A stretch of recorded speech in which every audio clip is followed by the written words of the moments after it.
If the Prophet sallallahu alaihi wasallam were here today, what would he say? Would he stay silent as our rulers blame the resistance for defending their people? Would he accept the shameful excuse that resistance is the problem, not occupation? Tell me, what do they want the resistance to do? Bow down to the very tyrants who oppress them? Shake hands with the butchers who bomb their children? Do not lie to yourself. When Palestine was invaded, when Al-Quds was stolen, when our lands were carved like meat on a table, did the resistance even exist? No. Yet still, the Ummah was humiliated. Still, our honor was stripped. Still, our homes were stolen. And why? Because our rulers betrayed us. In 1948, they had the numbers, they had the weapons, they had the wealth. But instead of uniting under the rope of Allah, they fought for their own thrones and flags. Some moved their armies half-heartedly. Some signed secret truces. Some cut deals behind closed doors. Palestine was not lost by its orphans or widows. It was lost by rulers who sold the Ummah for palaces and borders. Would Muhammad sallallahu alaihi wasallam call these rulers leaders? Or would he call them what they are? Traitors to Allah, traitors to his messenger, traitors to the Ummah. Would he accept nightclubs and concerts in the streets of Medina where angels once filled the sky with takbir? Would he approve of music drowning the adhan in the land where he walked?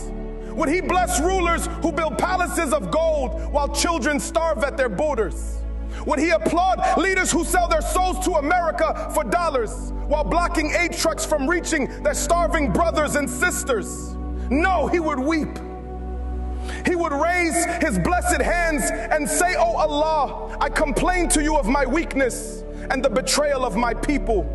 And he would ask us, did I not leave you the Quran and my Sunnah? Did I not command you to hold on to them with your teeth? The Ummah did not fall because of the poor. It did not fall because of the oppressed in Gaza or the hungry in Sudan or the silenced in Yemen.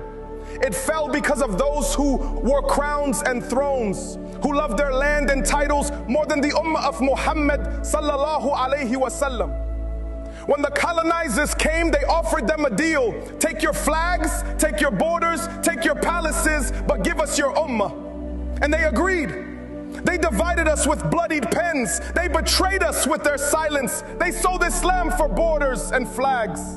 And today they stand on podiums condemning Israel with empty words while secretly arming our enemies. They let the very jets that slaughter Muslims land on their soil, refuel on their runways, and then silence their own people when they dare to protest.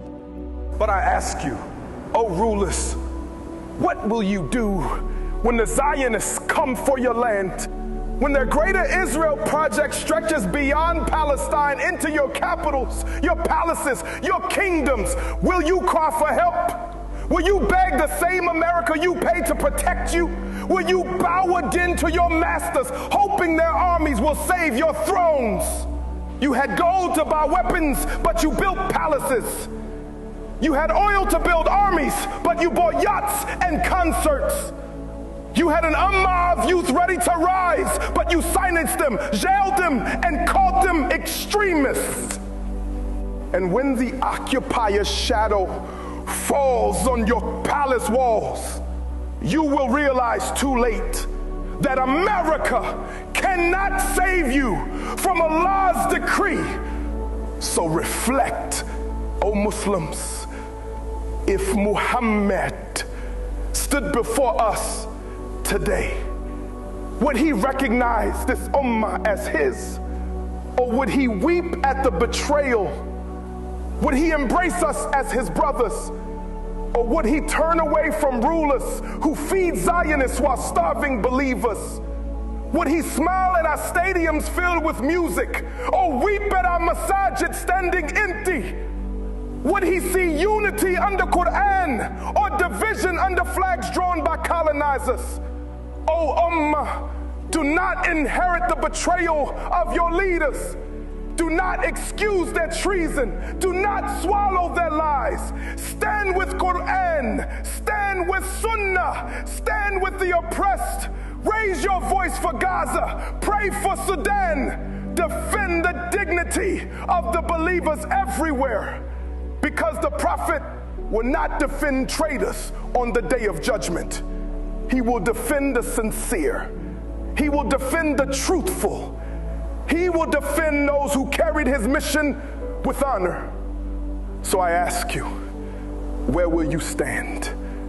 With the Prophet sallallahu alaihi wasallam, or with the puppets? With the ummah, or with the borders they drew in blood? O Muslims, rise! You are the ummah of Muhammad sallallahu alaihi wasallam. Act like it. O Allah, remove the hardship from this ummah. Destroy the traitors and conspirators. Make us among those who revive the sunnah of your prophet and die upon his way, and gather us under his banner on the day of judgment. Ameen, Ya Rab.